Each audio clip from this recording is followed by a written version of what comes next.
wadadan waxa ay ka mid tahay wadooyinka halbowlaha u ah isku socodka gaadiidka iyo dadweynaha, waayo waxa ay dhex martaa suuqa labaad ee ganacsiga ugu weyn ee Soomaaliya ee Suuq Bacaad, waana wado isku xirtay isgoosyada Tawfiiq iyo afarta darjiino ee degmada Yakshiid ee gobolka Banaadir. Dhismaha wadadan waxa iska kaashanaya maamulka gobolka Banaadir, ganacsatada suuqa iyo maamulka degmada Yakshiid ee gobolka Banaadir. waxaana maanta si wadajir ah u dhagax dhigay kusimaha gudoomiyaha gobolka Banaadir ahna gudoomiye ku-xigeenka maamulka iyo maaliyadda Mudane Axmed Xasan Iimaan, ku-xigeenka howlaha guud ee gobolka Banaadir Mudane Cumar Cali Cabdi iyo gudoomiyaha degmada Yakshiid ee gobolka Banaadir Muuse Geesay.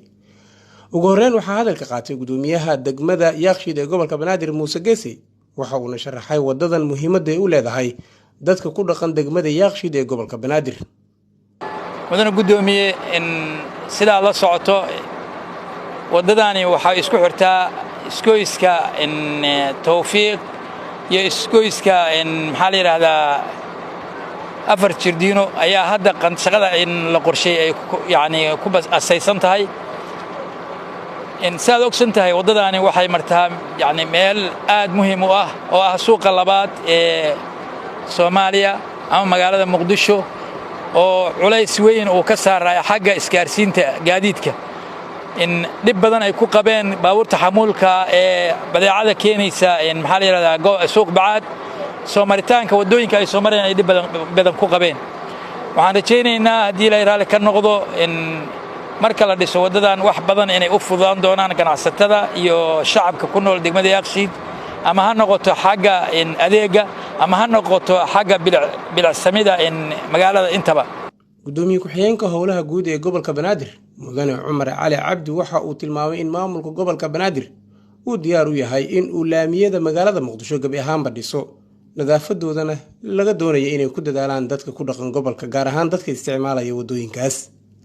maanta waxaan taagannahay isgoyska Tawfiiq ilaa inta u dhaxayso isgoyska afar darjiino oo maaragtay aan ka fureyno maanta wado laami ah oo halkaas laga sameyn doono haddii ilaahay raali ka noqdo. ugu horreyn horta waxaan ilaahay uga baryaa dadkii xalay ay ku gaareen roobabka mahiigaanka ah ee da'ay in uu ilaahay u dhib dhaamo. qofkii aanan waxaysan maamulka gobolka Banaadir xaladii hore uu sheegay qofka waxaystaan inuu garab siiyaan ka rajaynaynaa. midda xigta waxaan u mahad celinaynaa shirkadda Alburuj oo ka shaqaynaysa barnaamijkan mashruucan laamigan. sidoo kale waxaan u mahad celinaynaa ganacsatada oo gartay in ay laamigan muhiim u yahay baabuurta imaanaysa waaweyn. waxaa jirta laamigan wixii ka dambeeya afar darjiino ilaa Manabolio ama Juba aan dhahno isgoyska Juba sidiisa kale asigana waa dayactiran yahay. insha Allah waxaan rajaynaynaa inaan ka shaqeyno hadduu ilaahay raali ka noqdo processkiisana waqtiga ugu dhow aan bilaawno, sababtoo ah halkan oo dhisan iyo halkaas oo dudunsan suuragal maahan. insha Allah waan ka shaqeynaynaa hadduu ilaahay yiraahdo. kusimaha gudoomiyaha gobolka Banaadir ahna gudoomiye ku-xigeenka maamulka iyo maaliyadda Mudane Axmed Xasan Iimaan waxa uu tilmaamay in wadadan ay muhiim u leedahay dadka ku dhaqan gobolka Banaadir, maadaama wadadan ay dhex marto suuqa labaad ee ugu weyn xagga ganacsiga Soomaaliya ee Suuq Bacaad. wuxuuna dadka iyo ganacsatada ku booriyay inay ilaashadaan hantidan oo uu sheegay in qarashaad fara badan ay ku baxeen. waxaa farxad noo ah inaan dhagax dhigayno wadadii isku xireysay isgoyska Tawfiiq iyo afar darjiino. wadadaas oo ah wada muhiim ah oo dhex marta suuqa labaad ee ugu weyn ee magaaladan aan ku noolnahay Muqdisho ee Suuq Bacaad loo yaqaano. dabcan wadada waxaa mari jirtay baabuur fara badan oo xamuul ah oo badeeco wadada dekedda ka keenta, dhibaato badan lagu qabay.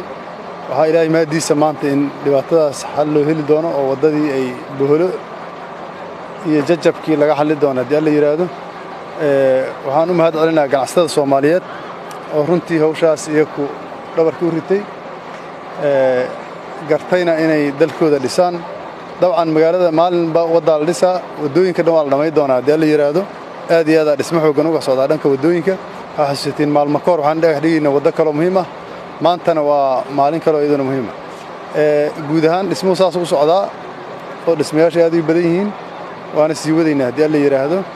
waxaan u mahad celinayaa kambaniga hawshaan fulinaa, waxaana ka rajaynaa inay waddo quality leh oo muddo jiri doonta ay dhisi doonaan haddii alla yiraahdo.